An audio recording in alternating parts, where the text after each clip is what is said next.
So we begin now.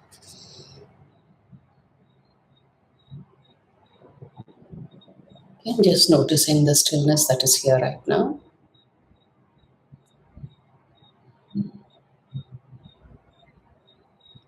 When you notice the silence, first notice the silence.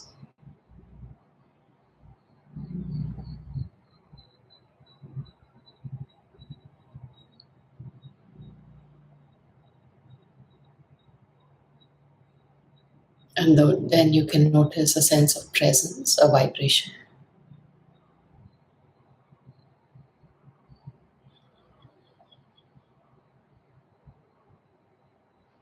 And then notice the stillness.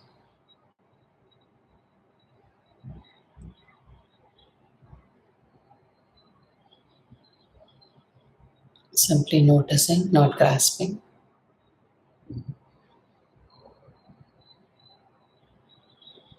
The stillness is omnipresent. We can feel it more when the environment is silent, but it is always present.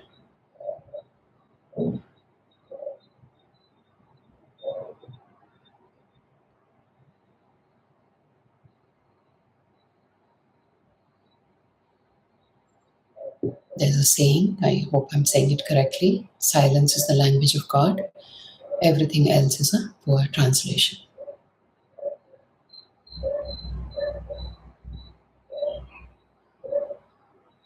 If a fish, was struggling trying to find water, what would you say? Be still. You're already in water. There's nothing to seek. So that's what we're doing now. Just being still, gently, stopping the seeking, searching,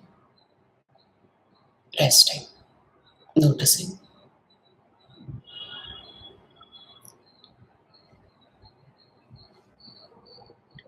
When you lose touch with inner stillness, you lose touch with yourself. When you lose touch with yourself, you lose yourself in the world. Your innermost sense of self, of who you are, is inseparable from stillness. Read that again. Your innermost sense of self, of who you are, is inseparable from stillness. This is the I am that is deeper than name and form. So again, noticing I'm here. I am. Even if you don't know anything else,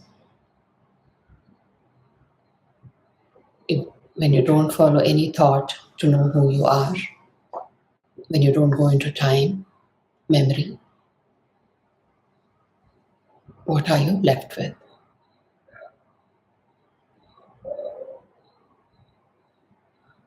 I am.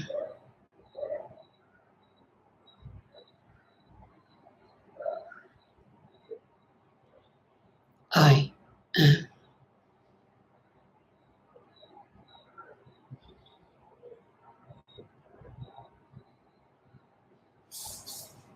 In the ocean and wave analogy, ocean is the I am.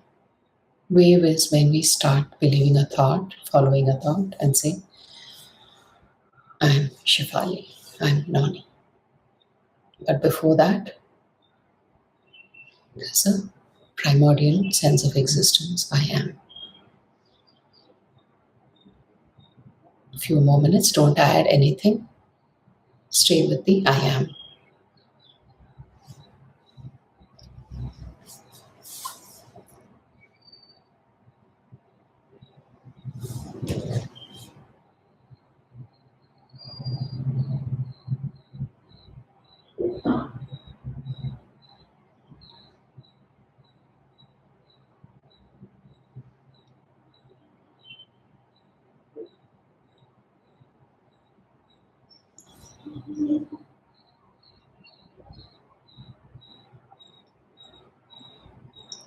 Continue to listen with your eyes closed. Stillness is your essential nature.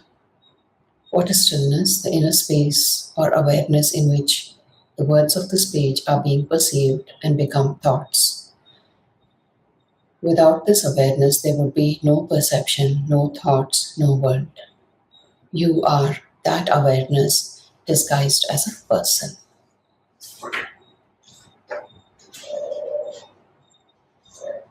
The equivalent of external noise is the inner noise of thinking. The equivalent of external silence is inner stillness. Whenever there is some silence around you, listen to it. Be aware of it, notice it, value it, be grateful for it. That means just notice it, pay attention to it. Listening to silence awakens the dimension of stillness within yourself, because it's only through stillness that you can be aware of silence. So that in the moment of noticing the silence around you, you're not thinking. You are aware but not thinking. Noticing the silence.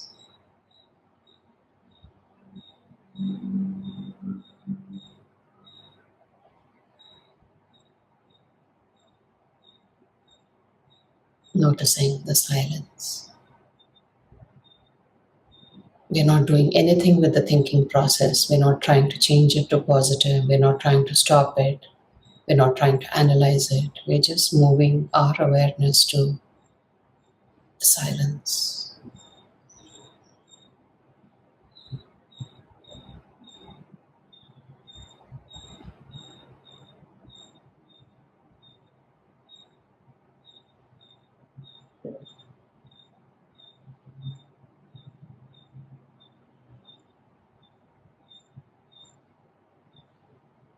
And when thought comes, there's nothing to do. You find yourself following it, that's okay. Return your awareness to silence.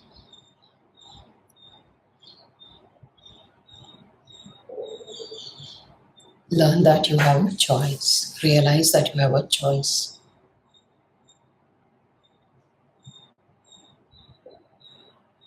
When you become aware of silence, immediately there's a state of inner stillness, still alertness. You are present. You stepped out of thousands of years of collective human conditioning. This is so powerful, right? Because sometimes, not off late, but earlier, I used to get the question, how do I hold on to that stillness? Right? The mind comes in. I felt peaceful, but then the mind thoughts came in. So the thoughts coming and we getting distracted is an old habit, like he said, thousands of years of conditioning.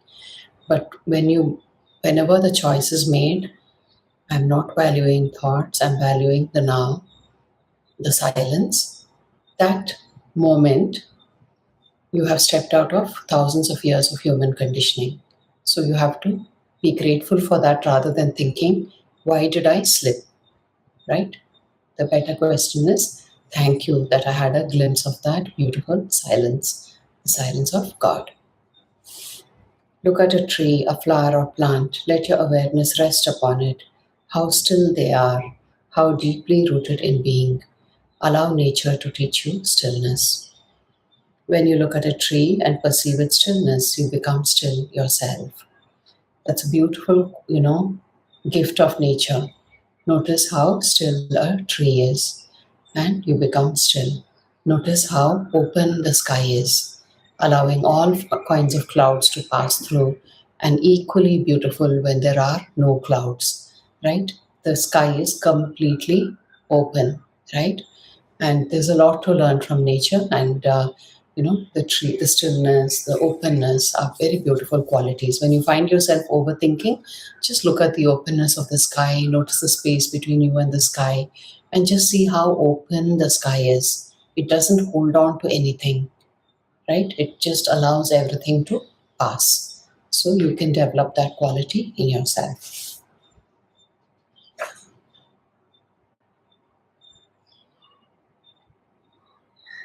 When you look at a tree and perceive its stillness, you become still yourself. You connect with it at a very deep level. You feel a oneness with that, with whatever you perceive in through stillness. So when we are still and we're not commenting or judging or labeling, we are actually experiencing oneness with that. The oneness is always there, but without the filter of thoughts, we are experiencing it. Feeling the oneness of yourself with all things is true love.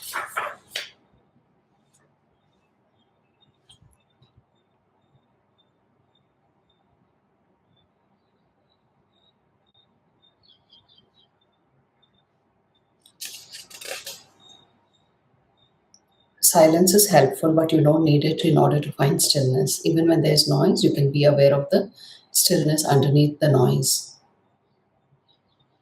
of the space in which the noise arises. Any disturbing noise can also be helpful as silence. How?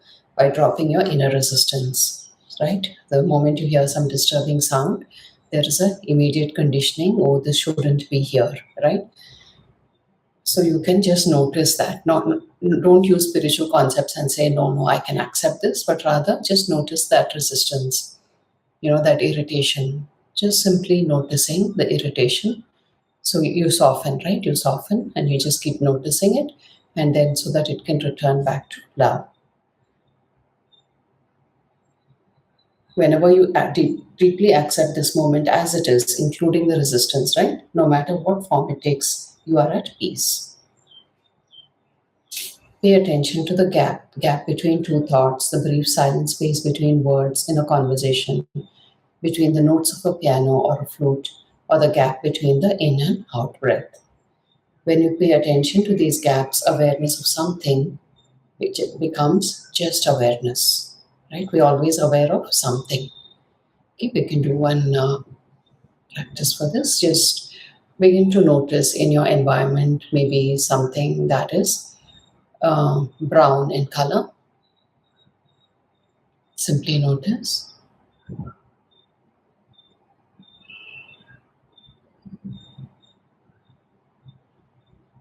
Now notice something that has a shape like a rectangle.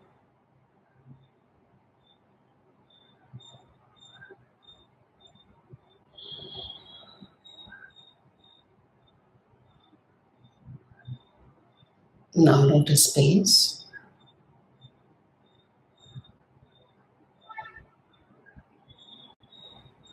Notice the weight of the body. Notice the breath.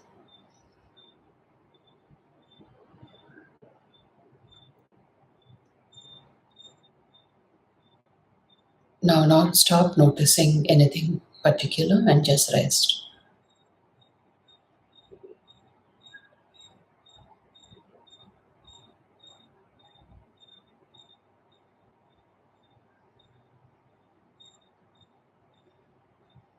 Awareness, aware of itself, not of objects, but itself. Awareness just resting. Attention not moving from one object to the other.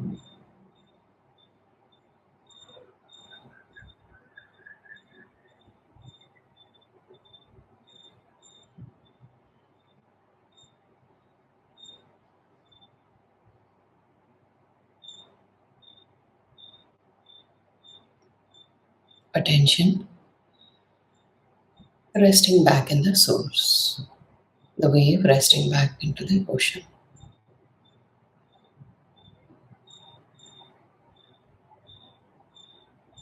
Living as our true self is more a relaxation than an effort. Yes, at times effort is needed,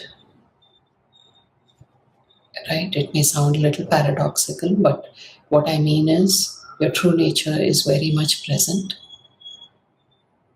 and effort is only needed to stop following what is untrue.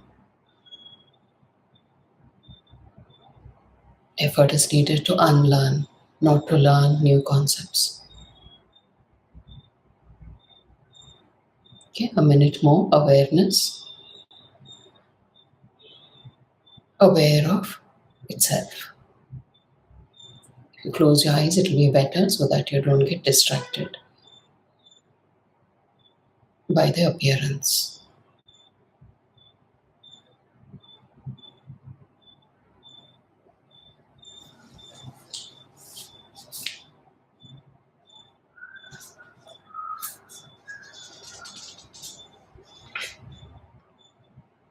Can anybody share how does that feel?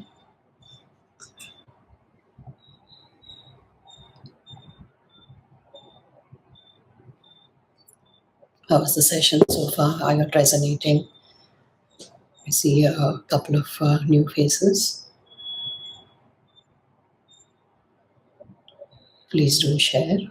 Be good to hear from you. Thank you, Shivali.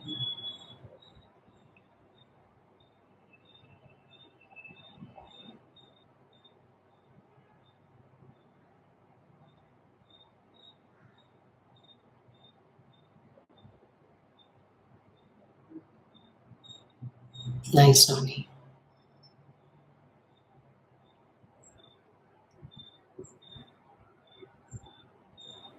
Awareness, aware of itself. Yes, that's a beautiful way to just do that, Shivali. Just becoming aware of different things, sounds, light, space, and then just saying, I'm resting back, like folding into yourself.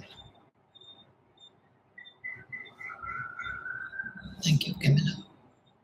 Thank you, Judith. Sorry, Judith.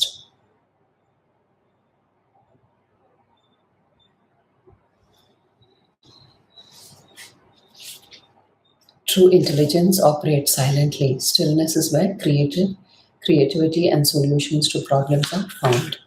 So the problems are formed at a level of consciousness where the ego is operating. It could also be, maybe some past karmic patterns. And what we do is we try to solve it at that same level. We try to solve it as an individual, right?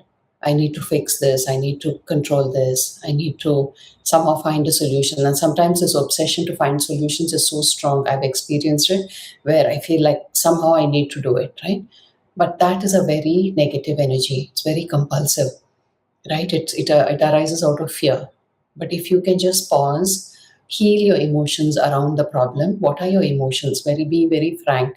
I'm frustrated with this. I'm sad about this. I feel angry with myself. Whatever it is, whatever the problem is, rather than immediately trying to fix it. Right? Sometimes it's urgent. You need to fix it. Do your best. But otherwise, if you can just pause and look at the emotions around the problems.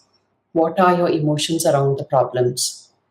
And work on the emotional healing, work on each emotion till you're able to look at that problem as a challenge, right? Look at that problem without getting all contracted. You're able to see, yes, this is a situation, it needs resolution, and that time you are in a higher level of consciousness. If you refer the map of consciousness, anger, sadness, irritation, anxiety, they're not going to help, friends. How much ever the ego says this will help, it doesn't help. The thinking process, when you have all these emotions, is not helpful. What you need is silence. What you need is at least a neutral energy, if not a peaceful energy, at least neutral energy, energy of reason, right? Logic. So whenever, just realize that frustration is doing the same thing over and over again. So if you're having a challenge in your life and, you try to sort it out and you're continuing to try to sort it out in the same ways or similar ways, just take a pause and see, maybe I can approach this with a higher level of consciousness. Maybe I can be interested in what's happening within me. Rather than trying to fix it, I can see what inside me is getting triggered by this challenge, and I can look at the opportunity as a way in which I can evolve, right? I can transcend, you know, and I can develop a consciousness which is able to witness this rather than it's not develop a consciousness, but really access that consciousness in you, which is able to witness it. And every situation is something that is here to help you evolve, right? But we're so fixated on solving the problem that we forget what's the lesson for this. What do I have to learn? What does my soul want to learn? Because if your soul didn't want the challenge to be there, it wouldn't be there. So it's not, your wrong decisions or somebody else's fault. This situation, then they say problem becomes your purpose. You no longer look at it as something that is here to punish me, here to challenge me, right? You're here to see, pause, step back and see what can I learn? What emotions can I release from this situation, which are getting triggered by the situation. And I often say when you see a mirror and you see some spot on your face, you don't blame the mirror, you don't clean the mirror, you clean the spot on your face. So, whatever the situation is triggering in you, a need for love, a feeling of rejection, a feeling of I'm not good enough, don't be in such a hurry to fix it at the level of form. Go within and say, what is happening inside of me? Because that is the only thing we truly have control over. Thank you, Elizabeth. Yes. Right? If it's happening inside me, it is my problem. If it's happening inside me, it is my, I wouldn't say problem, let's say it's my sadhana, it is my spiritual practice. So this way, friends, then, what happens is you can feel the empowerment when you say, this is here for my soul to evolve. This is here for me to become a more evolved person, to become more equanimous. Immediately, you step out of the victim mentality. Yes, it's my responsibility. Yes, Elizabeth, that's very good to say. My responsibility is taking responsibility without blame. It is not your, because sometimes we feel, oh, if I had made this decision different, or if I had done this, if only this person had done this way. But just remember that life is very intelligent, right? Ramana Maharishi said, whatever is meant to happen will happen. Whatever is not meant to happen will not happen, no matter what you do. And we have seen this. Sometimes we feel like this is so right, it has to happen, but in spite of many efforts from our side, it doesn't happen. So, what is the thing to do? We just surrender. We just, acknowledge our emotions, heal our emotions, and just say, Divine, I've done my best. And now, if it's meant to be, it will be. And I know it is difficult sometimes. There'll be sadness, there'll be emotions, and hmm, but we never really know the bigger picture, friends. Understand that. We just see, like, this book is already written, but maybe the first time you read, you can only grasp one line at a time or one page at a time, right? So like that, our life, there is a plan. A higher self has a plan for us, and we can only know this moment of time. And sometimes even in our past, we wanted something very badly, and then we were disappointed when it didn't happen, but in retrospect later we felt, okay, that was the right thing. Okay.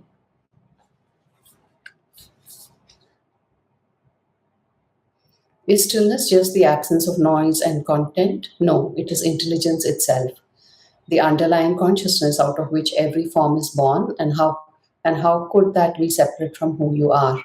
Right? I like this example. I often share that, you go, there's a movie happening, and you ask each person coming out of the theater, what did you see? So each one will say, oh, this movie and this star, and you keep saying, but are you sure that's what you saw? They say, yeah, I'm sure that that's what I saw, but nobody says they saw the movie screen. But throughout, they were watching the movie screen, right? Movie screen appearing on which images are imposed, right? So similarly, everything that we are seeing is the formless presence appearing as a world, right? And the essence of what we perceive is stillness, silence, space. Because consciousness is formless, consciousness is without form. It takes on form as a, like, unmanifested and manifested, right? But the unmanifested is the eternal. The manifested is changing. So to notice silence, space, stillness is to notice the essence. It's to notice the movie screen without, just understanding that the screen is unchanging. No, it could be a violent movie, or it could be a violent scene, and after 1 hour it becomes a peaceful scene, but the screen is not impacted. So you have to access that part of you which is not impacted by thoughts, emotions, and body sensations. But of course, for that, most of us have to do a healing. It doesn't just come. As we start healing our old wounds, then we develop that awareness to see that this is just fleeting. I can let it pass. Okay.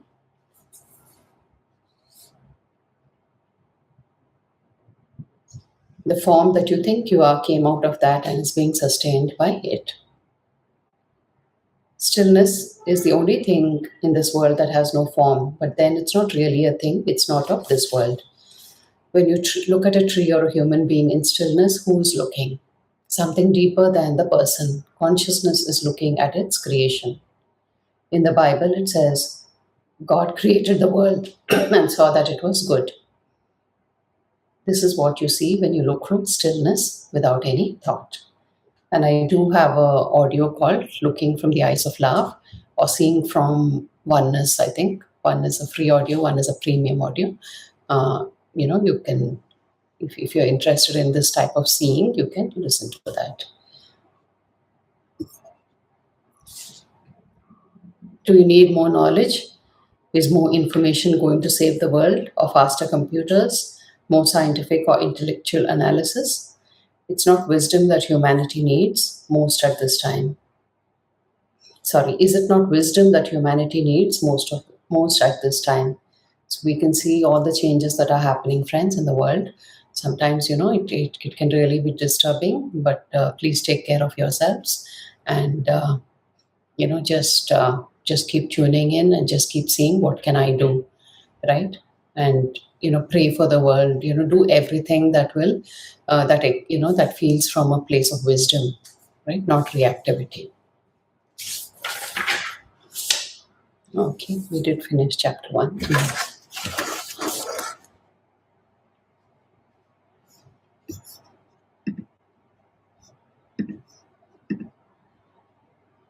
Okay, this is my course, friends, for those of you who joined it for the first time. And even people who've already taken the course, sometimes it's good to take it again. A lot of, lot of my learnings through the years I have shared here. And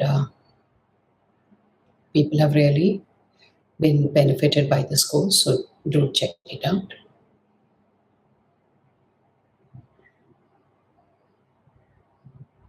Thank you, Alexandra.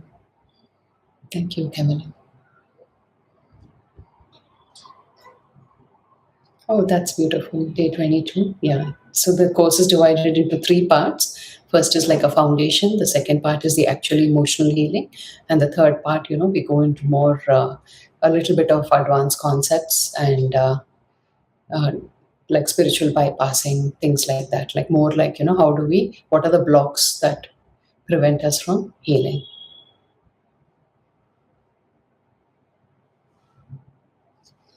So let's take a moment now, friends, and just noticing that silence and stillness is here.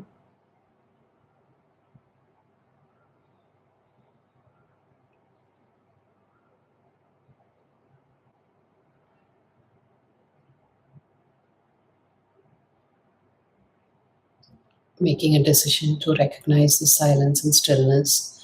Maybe you can set a timer. There are some Insight Timer has the timer, right? You can set the timer. Don't make it too much, but at least like a few times in a day, set the timer. And when the timer rings, just for a moment, pause from what you're doing and notice the stillness between the in and out breath, or notice space in your environment, and just learning to be here now. That's how children live, little children, they are in the now. And only the now is real.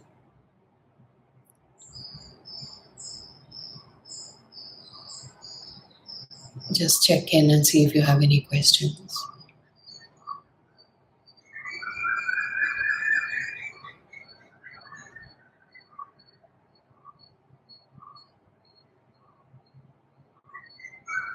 There's a Sufi story, I've said it quite a few times, but I'll say it again, where that master is searching for the keys near the street light. And the disciples come and they say, "What are you searching for?" And he says, "Keys." And they keep looking and they get completely frustrated and they say, "Where did you lose the keys?" And he says, "Inside the house." "Then why are you searching here? There's no light inside. The light is here." So they are baffled and they say, "But that doesn't make any sense." And he says, "This is what you are doing. You lost that happiness that you were born with in your heart, and now you're looking for that happiness in the outside world. How can you find something that you lost within in the without?" And this is so clearly demonstrated in little babies, where they are happy for no reason, completely connected to the divine. The divine is the source of all forms, and the divine is the source of all peace and happiness. So we can connect directly to the divine and allow the life to unfold from this fulfillment.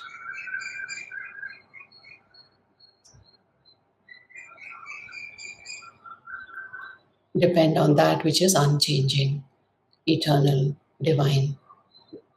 Form is changing and temporary.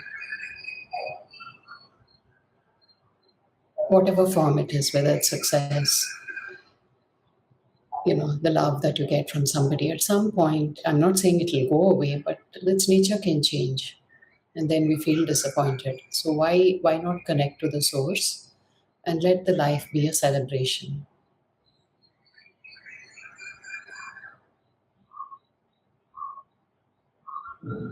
Many times we hear of people who had very long careers and then they retire and they feel completely lost because all the fulfillment, all the identity was coming from work. But if your fulfillment comes from, I am the child of the divine, I am that ocean consciousness, then the forms, the waves become just like a play, a celebration. They're still valued, but not depended on.